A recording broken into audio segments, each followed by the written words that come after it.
Hi, this is Kevin, just presenting my American War of Independence armies. And this was such a labor of love, as you'll see when we get to the video. But this was a special army for me to put together, or force. And it represents the struggle that the Americas had against its king at that time, King George III, and colonial America, which really stretched from the tip of Florida, which is today St. Augustine or close to that, all the way up to the coast to Massachusetts, which really was Maine today, now Maine, so Massachusetts Bay. And these colonies revolted. And the war lasted from 1775, which was the first shots, just outside of Boston, all the way to 1781 to Yorktown, and then beyond. But the forces that assembled to make a statement were from Rhode Island, Massachusetts, Connecticut, New Hampshire, New York, and they all formed just a coalition of troops to fight off what was at that time a very, very professional army that had just come off the 7 Years' War. So there's a lot of different conflicts, and I would say that the Americans at that time really struggled against this superior force. And when you do a lot of reading about it, it's absolutely amazing that we as a people ever made as much ground as we did, and it hung by a thread. So if you look at the Boston campaigns and the Trenton-Princeton campaigns, New York, Saratoga, Yorktown, and you look at the people that were leading our armies and what they were like, and the militias, it's amazing that we were able to do what we were able to do.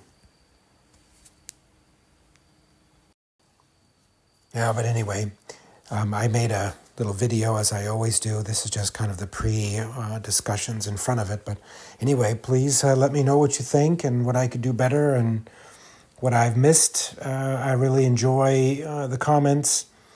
And, I'm not a historian that makes, is perfectly accurate. So I enjoy your comments.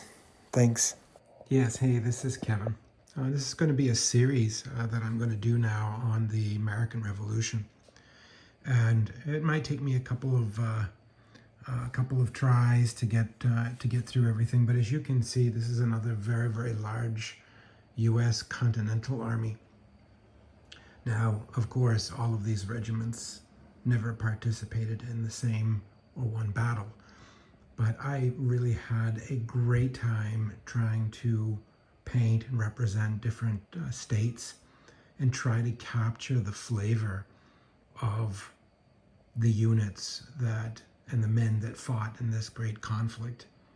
It's an amazing conflict, one that really touches my heart. Well, it's because it's the beginning of my country, and it was a voice that was really heard around the world, that we wanted to be free.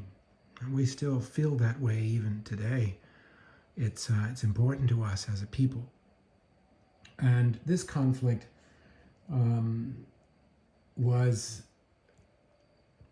did stretch almost 10 years, maybe even longer, from the first shots in 1775 all the way into the battles in 1776, 1777, 1778, and then going to the end, Yorktown, in 1781.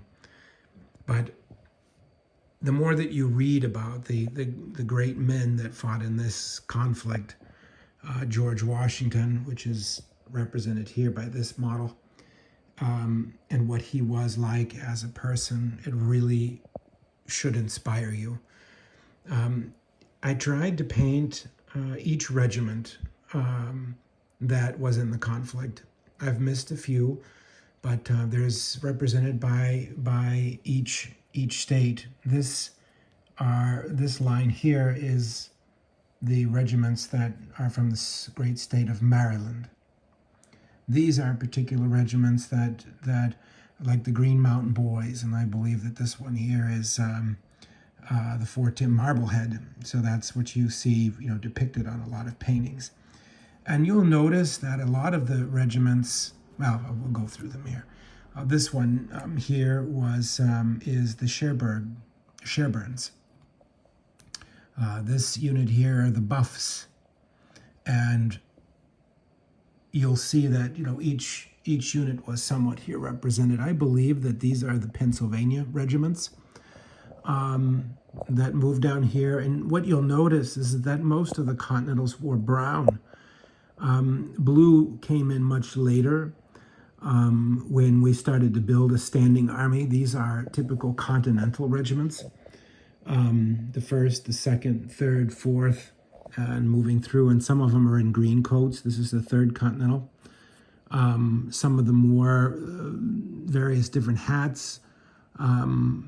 This is the 8th. So you can see that, well, even then, this one here, this is the 12th. They wore brown coats. So it's amazing that we think of one uniform, but there were so many different uniforms. The brown uniforms came oftentimes from captured British ones that were easily dyed in brown. As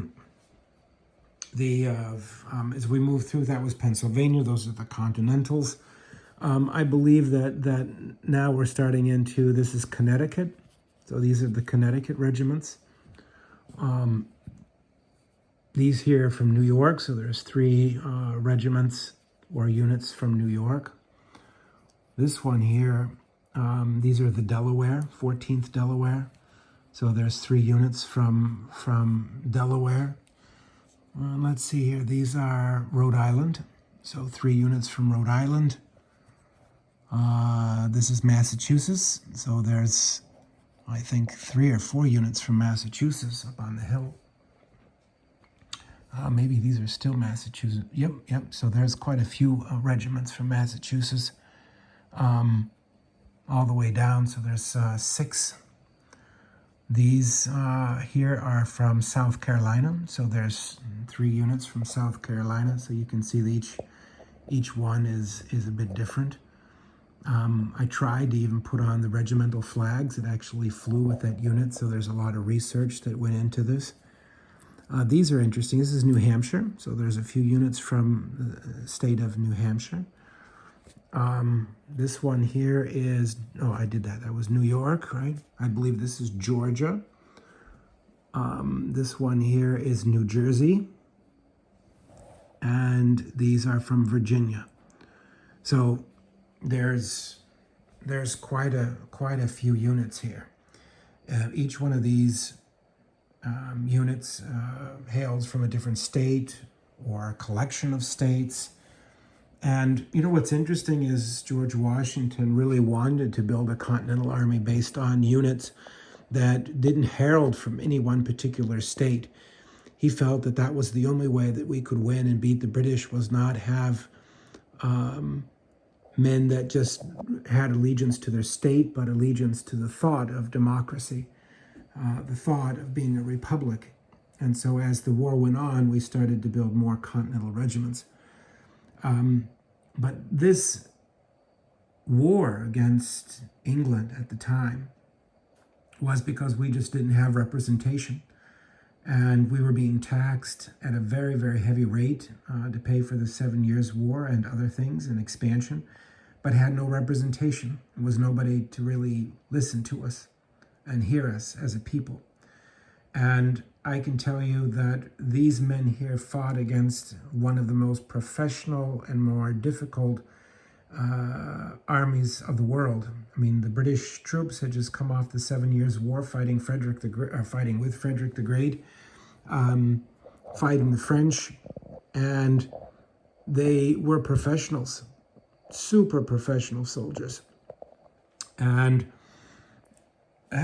it was a struggle, and it came to just a thread, right?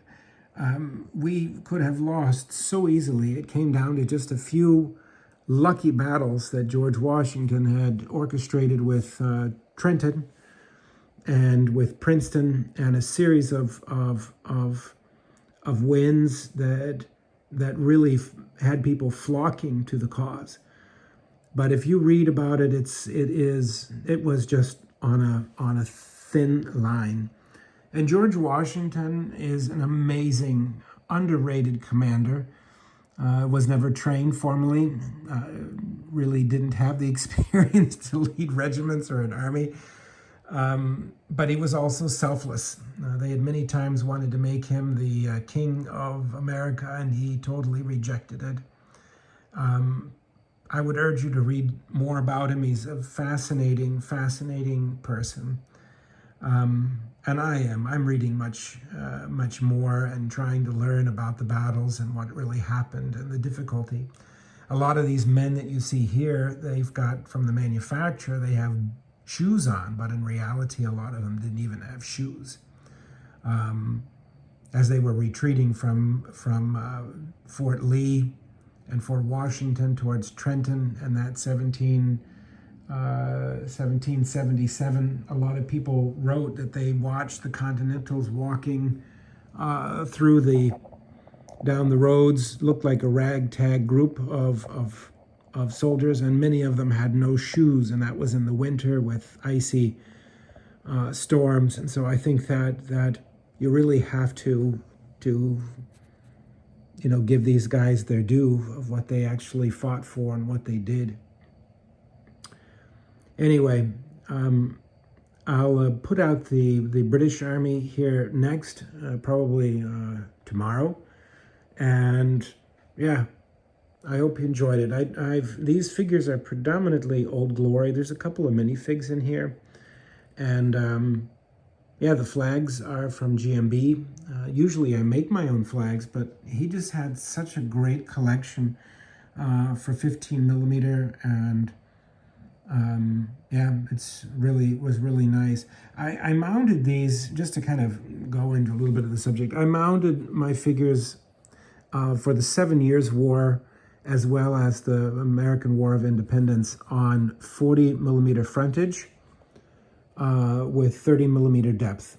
Most of my other armies are 40 by 40s, but since the 7 Years' War army was already mounted on 40 by 30, I decided to keep that vein, because there's a lot of troops from the 7 Years' War that I could use and augment as we're playing games.